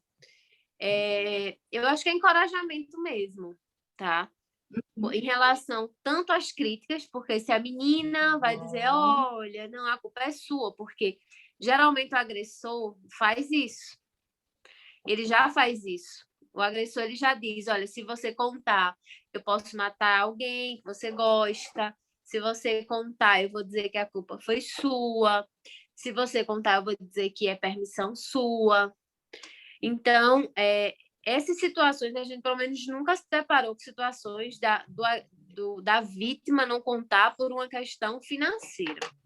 Tá? O que a vítima, o que acontece geralmente é a família proteger o agressor por questões financeiras, mais de uma pessoa. Então, mas uma vez que a denúncia foi formalizada, né? Uma vez que o Conselho Tutelar for acionado, o Conselho Tutelar ele vai verificar, né, essa nossa denúncia enquanto escola, tá? Então, é esse procedimento. Encoraja, independente, né, do que aconteça, mesmo que a vítima não verbalize, mas se a gente acreditar que ali tem um indício, já convoca o conselho, tá? É assim que funciona. Complementando aí um pouco da fala de Paula, né, extremamente coerente também assim com do funcionamento de como realmente é. E assim, o Conselho Tutelar, ele recebe a demanda, independente de situação financeira, a gente trabalha de qualquer forma, né? A gente está ali pela criança e do adolescente. E tem um artigo no ECA, que eu não lembro agora também, que fala sobre essa questão de igualdade, né, para todos, independente de situação financeira, de classe, de qualquer coisa. Então, assim, o Conselho Tutelar hoje, voltando a falar da parceria que a gente tem com a rede socioassistencial, o Conselho Tutelar, ele recebe a demanda e quando ele identifica na casa que isso acontece, a gente percebe que precisa ter um apoio ainda maior, né, das equipes em relação a esse apoio. Uma criança ou adolescente que ela não tem condições financeiras, primeiramente a gente encaminha o CRAS do município, porque o CRAS do município ele atua justamente na questão da vulnerabilidade social das famílias. Então, o CRAS ele trabalha essa questão da vulnerabilidade. E como você falou de encorajamento, Paula, a gente também trabalha com essa questão do encorajamento, né, de dar um apoio maior, de dar um suporte maior, porque, de fato, como foi dito no início, tá junto da vítima mostra segurança, vai mostrar que a gente está dando apoio. Então, assim, muitas pessoas que está em situação de vulnerabilidade acham que não é apoiado em nada, acha que não tem apoio para nada, porque já vive ali naquela situação, só vive em casa, às vezes não tem o que comer, não tem nada, então, assim, não tem a quem recorrer.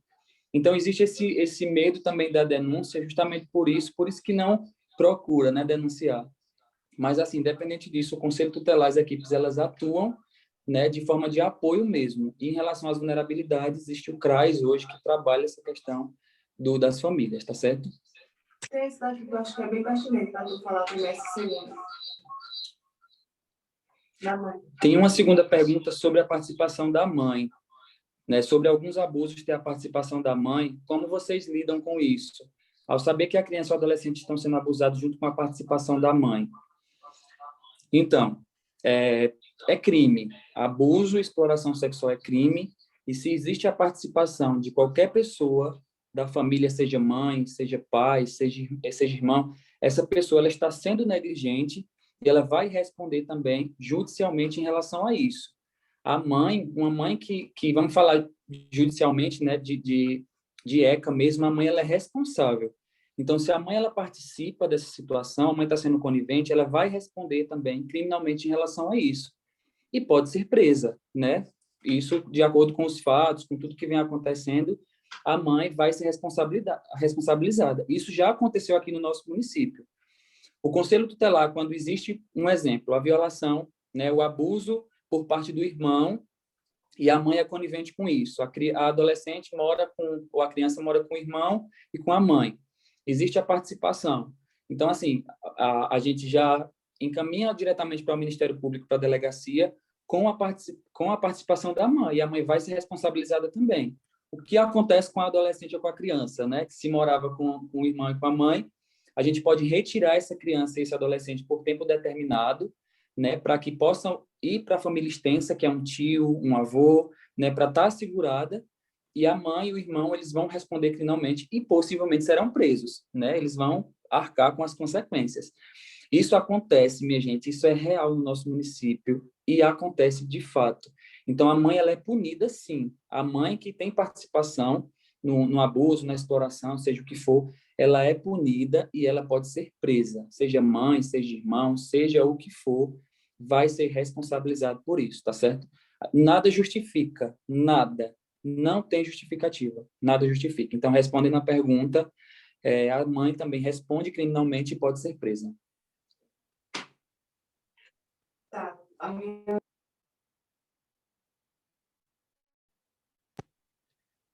Acho que voltou. Voltou? Voltou. Tem uma outra pergunta aqui que diz o seguinte: reconhecendo a resistência dos pais frente ao tema, gostaria de saber qual a estratégia da escola no projeto de prevenção. A escola, vocês, meninas da escola, isso todas, viu? Jane, Poliana, se tiver por aí, todas as outras. Vocês já pensaram em um projeto? Existe um projeto de prevenção onde se fala sobre isso na escola?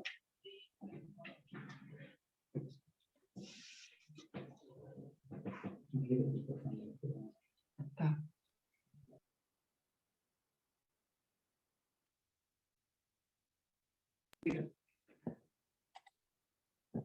Deu para todo mundo ouvir a pergunta que Débora fez? Maria, Paula, foi relacionada à escola? Eu posso responder, né? Pelo Dom Pronto, Vital. Maria. Nós temos, sim. Nós temos projetos, sim, fizemos palestras. E, assim, a ausência, infelizmente, esse ano, né? O distanciamento, por estarmos completamente online, e também por apostila, plataforma, essas coisas todas, realmente fez com que a escola se ausentasse de fato, né? A verdade tem que ser dita, né? Dessa questão, até porque com toda a dificuldade que nós estamos enfrentando de questão realmente de internet, olha, a prova maior é Luana em relação a isso, bichinho. É difícil, realmente a gente relaxou, embora tem essa questão de estarmos já também, só que agora a Julie me lembrou uma coisa muito importante, obrigada, Julie, e André, me desculpe, porque na hora você vai terminando esquecendo, mas realmente, no 8º e 9º ano, nós teremos uma palestra com o André, né, que ele está responsável, o nosso coordenador do PSE, ele irá falar exatamente esse tema, né? Ele já deixou tudo certinho, já está tudo combinado com a professora Julie, que é a responsável pelas determinadas turmas, né, do 8º e 9º anos, né, e que realmente a gente não tinha feito, né, mas que agora, como já está marcado, se Deus quiser, a gente vai ter esse acesso. E eu recebi algumas mensagens e ligações justamente de alunos, justamente tá com o quê? Com uns 15 dias para cá, né? Aí isso vai ser bem coerente, vai ser bem certeiro, porque aí vai acertar justamente nesse sentido dos dois casos estarem juntos. Está tudo certo, já está combinado. Ok, pronto. Respondido, então. Temos um projeto, né, então, de prevenção. Sim. Isso é muito importante. Tem uma outra pergunta que diz assim: existem vários casos de abusos em que a vítima é seguida pela pessoa, pelo abusador, no caso. Como ela pode denunciar sendo perseguida? Existe medida protetiva, né, para a vítima, e aí, a partir da denúncia, ela pode solicitar a medida protetiva, né? A gente vai disponibilizar o telefone do Conselho Tutelar, o número, para que as pessoas entrem em contato para fazer as denúncias, para conseguir o apoio do Conselho Tutelar. Mas, sim, quando faz a denúncia, a pessoa solicita a medida protetiva, então, o abusador, de fato, não... O que foi isso? Ah, tá. Oh, meu Deus. A pessoa, de fato, consegue ser protegida, né, judicialmente, para que o abusador não chegue perto e ela não se sinta ameaçada. Além do que, se ela está fazendo a denúncia, né, de de perseguição, né? Obviamente ela vai denunciar a questão do abuso e a polícia vai investigar, mas sim, já faz a medida protetiva, né? Já que existe ameaça de fato. E tem uma outra pergunta, que é como funciona a Ô, questão do Débora, sigilo. deixa eu te interromper só um pouquinho. Ah, sim, certo. Aproveitando essa última pergunta que você acabou de responder. Inclusive, nós tivemos um caso parecido lá no colégio, exatamente sobre isso, não foi, Maria? Que Foi, a sim. vítima era bastante perseguida, mas assim, mesmo ela sendo perseguida, o agressor não pode estar todo momento ao lado dela. E nesse momento que a vítima estava na escola, foi justamente um momento bastante oportuno em que ela pôde fazer essa denúncia, né? E a gente conseguiu ajudar. Realmente a escola acaba sendo o lugar onde os adolescentes acabam passando a maior parte do tempo, né, quando não estão em casa. Então, assim, aproveitar esses momentos para tentar fazer a denúncia, de repente, com o professor que você tenha mais proximidade, que tenha um vínculo melhor. E aí, dentro da escola, acontecendo essa situação de denúncia, nós tomaremos as providências. Isso. Muito bom, Luana. Bem observado. Aí tem uma outra pergunta. Como funciona a questão do sigilo e proteção a partir da identificação da situação de violência? Alex, tu quer responder?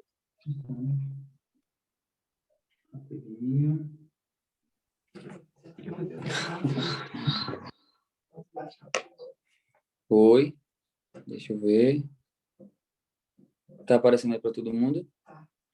Olha, só acho que já pode tirar da tela esse número. Fica melhor. Pronto.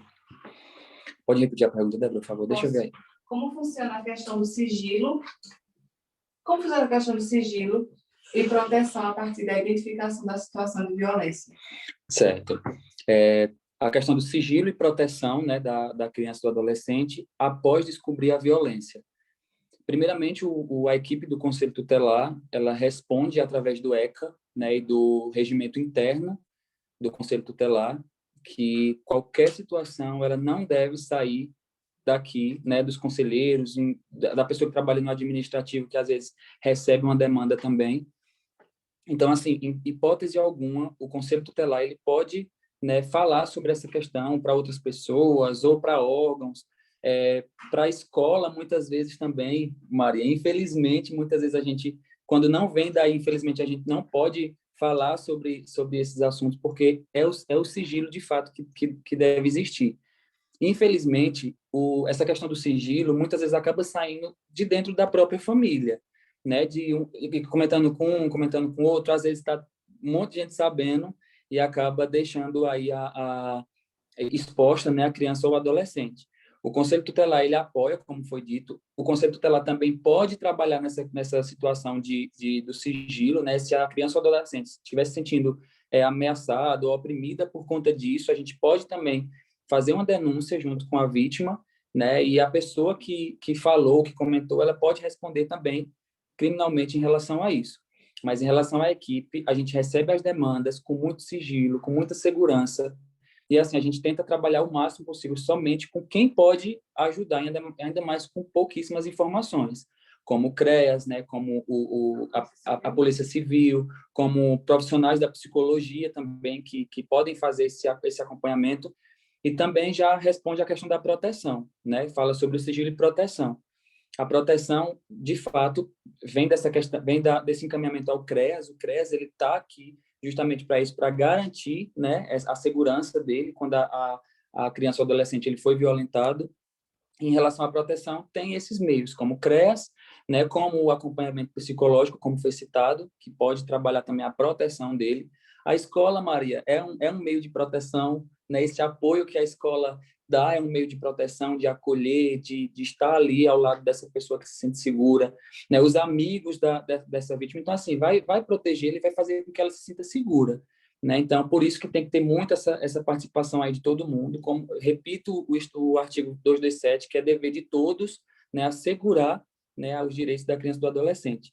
Então, para resumir, o Conselho Tutelar ele trabalha de forma sigilosa. Inclusive, já deixo aqui claro que se alguém souber que um conselheiro tutelar, né, expôs algum caso, para outras pessoas, comentou, falou sobre isso, pode procurar a gente para fazer denúncia, porque nós vamos responder também em relação a isso, e nós podemos perder o nosso cargo se a gente deixar, né, alguma informação vazar ou comentar, porque isso não deve acontecer de forma alguma. A Polícia Civil também tem sido muito parceira, tá ligado? Tá. Tá bom. A Polícia Civil tem sido muito parceira dos equipamentos, né, dos serviços aqui. E aí, quando a gente leva essa questão de uma preocupação, antes que por finalizar a investigação, eles também já atuam sobre isso, na intenção de proteger, né, quando se identifica, eles acreditam, confiam no olhar do conselheiro tutelar sobre a situação, e aí tem todas essas questões de proteção mesmo, tudo é enviado ao Ministério Público, para que garanta realmente a proteção da criança e do adolescente. Tem mais perguntas, não tem? Um monte. Peraí. Tem uma pergunta sobre por que depois do abuso, o agressor ele manda a vítima tomar banho. Eu acredito que é para eliminar provas, né? Mas aí não adianta, porque o exame sexológico ele detecta de fato quando aconteceu o abuso, né? Se não detectar aqui, mas eles levam para Caruaru para tirar a contraprova, fazer a contraprova, que chama. Então, acredito que o abusador, ele pede para que a vítima tome banho, para que elimine qualquer tipo de possibilidade. Se eu também estiver errada ou se a informação não for essa, minha gente, se vocês quiserem responder, mas eu acredito que seja por isso, né, para eliminar provas mesmo contra ele, mas não adianta, porque o exame sexológico, ele, de fato, comprova se houve o abuso sexual, né, com... O que mais? Tem outra pergunta também a respeito dos casos daqui de Paranatama. Né? Alguém perguntou como é que estão os casos aqui em Paranatama, a quantidade de casos e, enfim. Toma ligado, viu? Tá bom, filha, pergunta. Sim. Os casos aqui que chegaram ao Conselho Tutelar foram todos encaminhados à Polícia Civil, né, à regional, primeiramente, fez todo o protocolo certinho e está sendo investigado pela Polícia Civil. Infelizmente, a gente precisou, no caso, um policial, que é quem é bem mais ativo na questão de investigação, ele se ausentou uns dias, mas as investigações continuam, né? A população pede uma resposta, especialmente quem denuncia, né? Quem traz essas informações ao Conselho Tutelar, o CREAS, a escola, enfim. Mas estão sendo investigados todos os casos que chegaram ao Conselho Tutelar e os casos que partiram diretamente para a Polícia Civil, nós temos a informação que estão sendo investigados. E aí, depois, acho que quando termina o inquérito, investigação e tudo, acho que a população acaba sabendo que resolveu, enfim, mas sim, estão todos sendo investigados. E com detalhes, né? Porque quando já chegou para a gente, já foi com provas, e é isso. O que mais? E complementando isso que a Débora falou, é um processo. Eu, logo no início, quando eu entrei no Conselho Tutelar, eu queria atropelar os processos. Eu era muito de, meu Deus, isso tem que ser resolvido, isso precisa ser resolvido. Eu era muito de querer atropelar os processos. Mas hoje eu entendo que, às vezes tem uma demora, infelizmente, mas tem um processo. Quando não é pego em flagrante, né?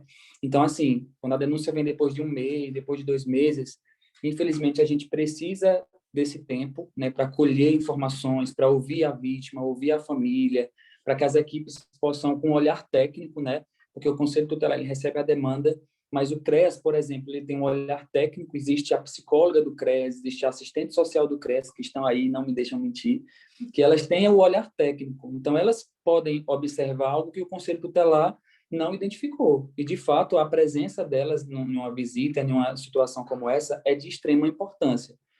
Então, assim, a presença do CREAS, a questão do acompanhamento psicológico. Então, assim, existe esse tempo, a polícia vai investigar, a gente vai encaminhar a vítima para fazer o exame sexológico, que é feito em Garanhuns.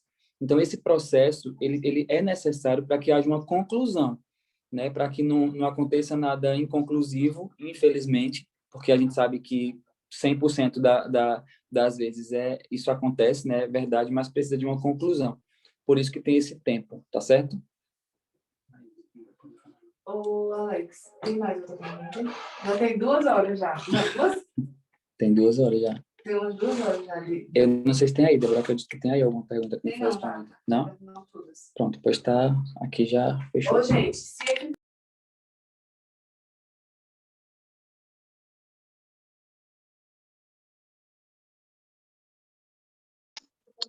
Ô, Débora, teu áudio está fechado. Pronto, desculpem. Já tem 2 horas que nós estamos aqui conversando. Tem muito assunto ainda para vocês verem, né? Como é um assunto que a gente não cansa de falar, porque quanto mais fala, mais se tem dúvidas, mais se quer falar. E eu vou pedir para que as meninas concluam. E desde já eu convido a todos e a todas que participem da próxima terça-feira, que nós vamos trazer profissionais da saúde e da segurança para poder falar também, para contribuir com esse momento. Eu acho que informação nunca é demais. Hoje nós falamos sobre o contexto da educação, mas temos da saúde, da segurança, que também existe a atuação desses profissionais com essas demandas. E toda terça-feira do mês de maio nós teremos programação às 19 horas, sempre às 19 horas. Tem uns problemas técnicos, mas geralmente é porque foi a primeira vez, né? Aí teve uns probleminhas. Mas, assim, toda terça-feira do mês de maio nós temos uma programação e a gente conta muito com a presença de vocês, porque vai ser outra temática, vão trazer outras discussões. Eu acho de extrema importância que todos que estão aqui participem. Mandem dúvidas, mandem críticas, conversem, porque a gente está aprendendo a se comunicar dessa forma. É a nossa primeira roda de conversa online e a gente pretende fazer muitas mesmo, porque tem um número de pessoas que eu nem imaginava que teria e eu acho isso de extrema importância. Então, por favor, estejam com a gente na terça-feira. A gente vai mandar o link novamente para todo mundo, se quiser, óbvio. Mas fiquem à vontade para tirar dúvidas e os telefones estão aí disponíveis. O CREA está estreando o telefone hoje, porque a gente não tinha telefone e agora nós temos. Aí é tão fácil também de decorar, é uma beleza. Aí pronto, meu filho, depois que aprende, pode mandar questões, dúvidas, que a gente está aqui para isso mesmo, para esclarecer, para conversar, né? Para romper essas barreiras mesmo, porque eu acho que quando a gente fala desses assuntos, a gente dá passos à frente, a nossa intenção é justamente essa. Então, meninas, muito obrigada pela disponibilidade de vocês. Obrigada às outras pessoas das escolas que estão presentes. Muito obrigada mesmo. Eu espero muito que vocês tenham gostado. Espero que na terça-feira a gente se encontre. Inclusive, Luana, Paula, Maria, espero que vocês estejam aqui. E contem com a gente para o que precisarem também, para seletivo. É seletivo o nome? Eu acho que é, Paula. Eu não sei não se eu aprendi se é esse nome. Mas eu espero muito que vocês tenham gostado e pronto, é isso. Muito obrigada mais uma vez. E meninas, boa noite a todos e a todas. E é isso. Boa noite, Débora. Agradecer mais uma vez o convite, né? O quanto foi importante a interação de todo mundo. Pedir desculpas que minha internet deu uma oscilada aqui e me disponibilizar para outros momentos como esses, que são muito importantes, muito gostoso, né? Para a gente discutir mesmo, tirar as dúvidas e aí é assim, dessa forma que a gente trabalha, né? Conversando, dialogando, principalmente em assuntos que são tabus, como a sexualidade, né? Beijo a todos. Eu também quero agradecer, né, a todos, na pessoa de Débora, né? E pedir desculpa mais uma vez a André por a gafe de ter esquecido uma coisa que já estava marcada, né? Mas aí ele me desculpa aí, que realmente passa pelo sentido.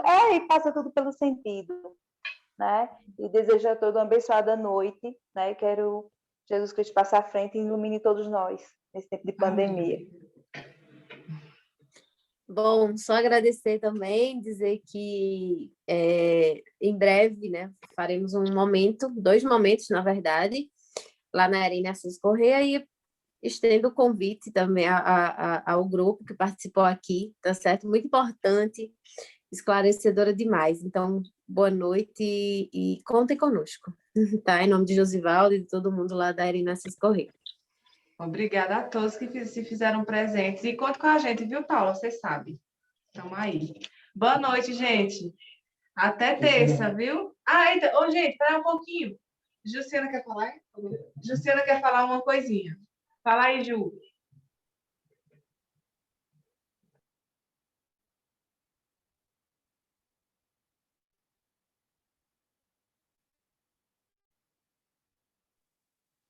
Sim, pessoal, eu quero agradecer a todos vocês que participaram aqui juntamente com nossa equipe. E também, complementando um pouquinho do que a Alex falou, quando a gente manda os casos à delegacia, a gente também fica indo lá constante, saber se o caso está sendo dado um andamento, pois a delegacia ela não só tem casos do conselho, né, tem vários casos de toda a região, e a gente fica lá no pé, olha, o abusador, como já foram procurar ele, tem mandado de prisão para ele, porque acontece às vezes de simplesmente, como no dia não foi pego o abusador, né, acaba que passa a delegacia civil não vai buscar constante esse abusador. Aí a gente fica indo lá cobrar também dele, da Polícia Civil, né, para que esse abusador seja preso, porque às vezes esse abusador sai da casa e volta para casa porque não acontece nada. E quando a gente sabe que esse abusador voltou para casa, a gente vai na delegacia e informa também que está sabendo que esse abusador voltou para casa e está vivendo a vida normal, e a Polícia Civil toma partida daí também da nossa ajuda. E quero agradecer a todos que participaram, muito obrigada, e até terça-feira, se Deus quiser. Oi, gente. Poliana do Condica, que é do Conselho Municipal de Direitos da Criança e do Adolescente, está aqui também com a gente. Poliana, tu não quer dar um tchauzinho? Vem cá. Espera que ela vai dar só um tchau. Poliana. É só um tchau. Ela tá vindo dar um tchau, viu? Vem pra cá. Poliana é atuante do Condica, vice-presidente do Condica, que ajuda bastante a gente, ó. Gente, boa noite mais uma vez. Até terça, viu? Tchau.